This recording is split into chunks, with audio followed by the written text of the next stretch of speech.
भक्तीने मन जिंकलं, इतिहासाने अंगावर शहारे आणले आणि उपदेशाने आजच्या पिढीला नवी दिशा दिली।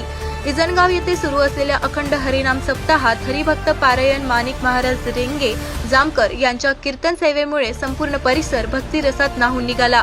कीर्तनाच्या प्रारंभी महाराजांनी शिवभोळा चक्रवर्ती त्यांच्या पायी माझी चित्ती या अभंगावर अत्यंत भावस्पर्शी कीर्तन सादर केले। अभंगातील प्रत्येक ओळीतून भक्ती, श्रद्धा आणि समर्पणाचा गहिरा भाव प्रकट होत होता।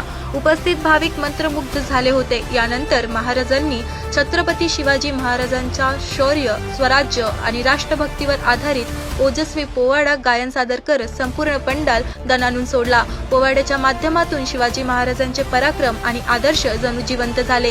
कीर्तनाच्या शेवटी महाराजांनी आजच्या विज्ञानप्रधान व धावपळीच्या युगातील जीवनशैलीवर परखड भाष्य केले। माणूस आणि स्त्री दोघेही जबाबदाऱ्यांमध्ये कसे व्यस्त झाले आहेत याची त्यांनी सांप्रदायिक उदाहरणांसह विवेचन केले। विशेषतः नवयुवकांसाठी दिलेला उपदेश हा या कीर्तनाचा मुख्य आकर्षण ठरला। भक्ती, चारित्र्य, संयम, राष्ट्रप्रेम आणि संस्कार जपण्याचा संदेश महाराजांनी ठामपणे दिला। इजनगावचा हा सप्ताह म्हणजे केवळ धार्मिक कार्यक्रम नव्हे तर समाजाला दिशा देणारा आध्यात्मिक सोहळा ठरत आहे।